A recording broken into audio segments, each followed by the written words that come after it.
Tapi sekarang masih goes, Pak. Kalau sekarang enggak sih. Berarti belum ikut tren ya.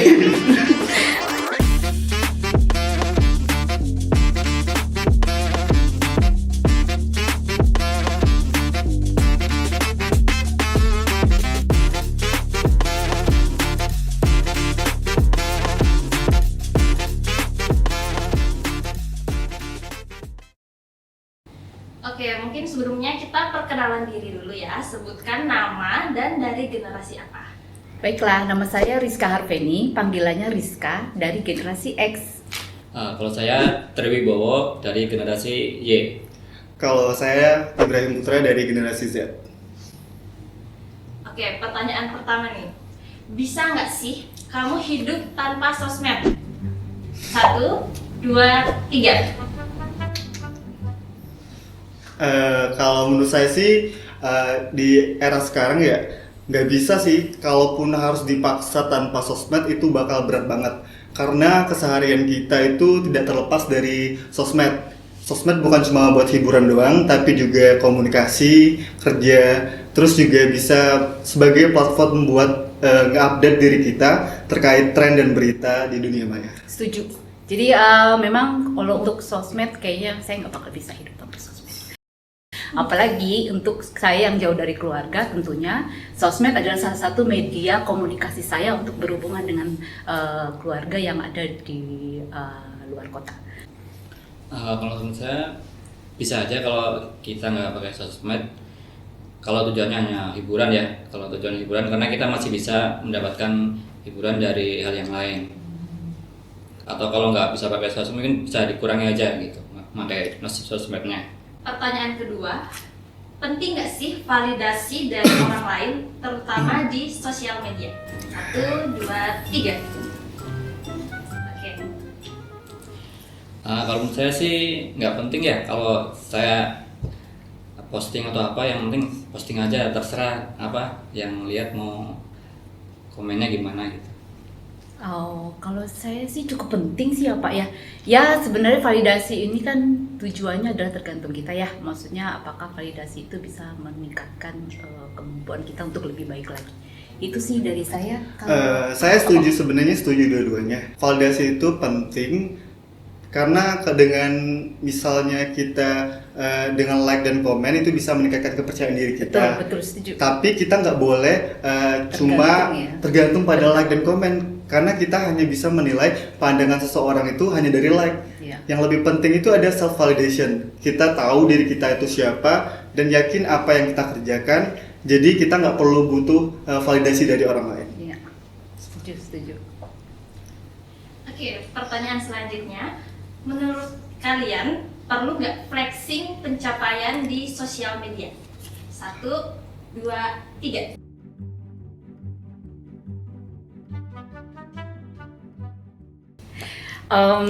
Menurut saya sebenarnya tergantung niat dan bentuknya.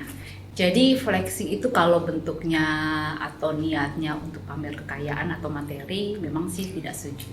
Tapi kalau flexing itu pencapaian terkait akademis, kemudian juga terkait apa yang terjadi di pekerjaan dan itu membuat motivasi orang untuk lebih baik lagi, nah itu aku setuju banget. Ya. Saya setuju sih sama Bu Rizka, karena sebenarnya memang ada sisi positif dan negatif, tapi kalau kita ngambil dari sisi positifnya itu bisa menjadi inspirasi bagi orang lain yang awalnya tidak tertarik jadi tertarik. Betul. Seperti itu sih. Kalau saya jangan terlalu sering flexing ya. Kalau terlalu sering mungkin bisa dampak negatif untuk diri kita ataupun orang lain. Oke, pertanyaan selanjutnya. Setuju nggak kalau sosmed tuh harus di private? Oke, 1, 2, 3. Tidak nih. Salah. Ben, aku sendirian. Kok bisa? Menurut saya ya, sebagai generasi Z, personal branding di sosmed itu lebih penting. Jadi misal kita suka olahraga, posting aja apa aja yang terkait dengan olahraga. Dengan begitu kita bisa lebih mengenal diri kita itu karakteristiknya seperti apa, dan orang-orang pun akan tahu kita itu orang yang seperti apa lewat postingan kita. Gitu. Saya juga setuju, tidak harus di private ya, Iya. tapi kita juga harus menjaga hal-hal yang tidak perlu dikonsumsi publik. Kalau menurut saya misalnya untuk keluarga itu saya jarang-jarang upload di sosmed.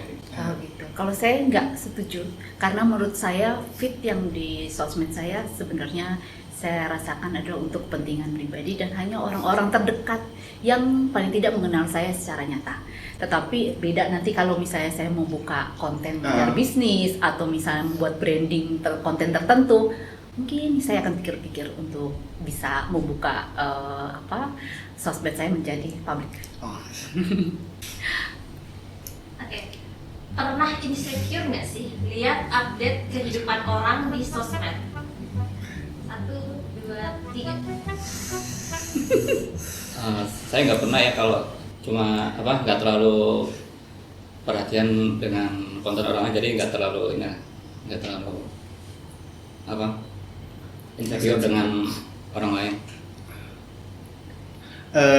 Sebagai anak-anak muda ya, pastinya kita semua sepakat ya, insecure itu kayaknya sudah mayoritas anak muda itu pasti insecure ya sama hal-hal tertentu.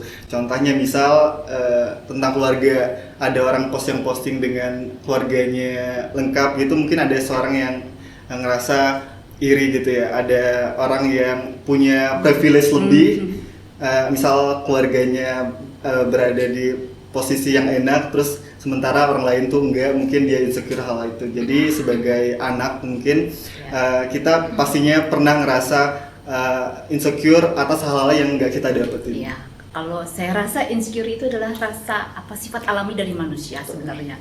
Cuman tergantung kita bagaimana menanggapinya. Jadi kalau misalnya nggak mau insecure ya kurang-kurangi scrolling lah. Jadi biar no drama. Ya nggak Patri? Setuju gitu ya. Sip. Oke, selanjutnya pernah nggak kamu ikutin tren yang lagi tren di sosmed? Misalnya kayak ikut main tenis gitu, karena lagi rame main tenis. Oke, 1, 2, 3. Oke, karena gini, nggak semua tren cocok sama saya. Ada juga saya lah yang jadi trendsetternya. Jadi bukan followernya. Kamu gimana? Kalau saya ya pastinya ya dari dulu tuh sosmed kan selalu menghadirkan tren-tren yang menarik ya, baik tren yang bermanfaat ataupun tren yang hanya sekedar hiburan. Jadi saya selalu mengikuti tren-trennya, baik itu yang viral ataupun yang cuma sebatas kita-kita aja kayak di yang tahu ya. Jadi nggak melibatkan generasi-generasi yang lain. Kalau saya pernah, dulu kan waktu zaman COVID itu kan ngetren orang goes ya.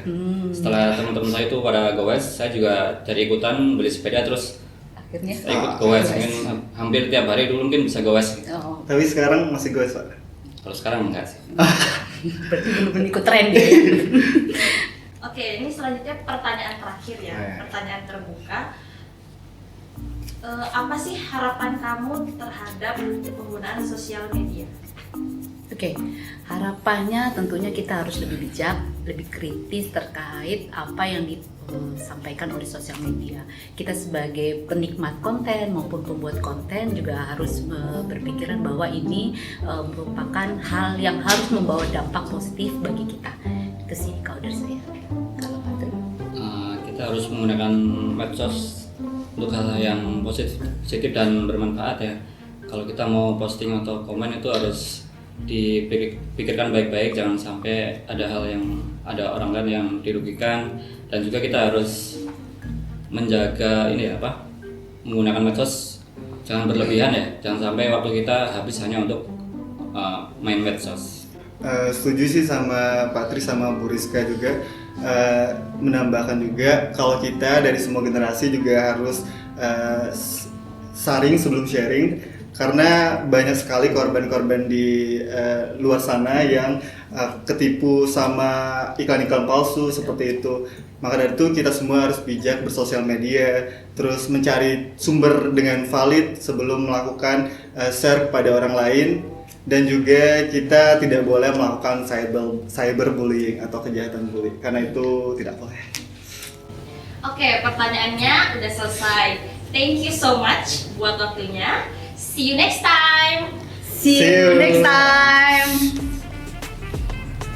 Makan apa, Bu? Ini. Oke. Ini apa?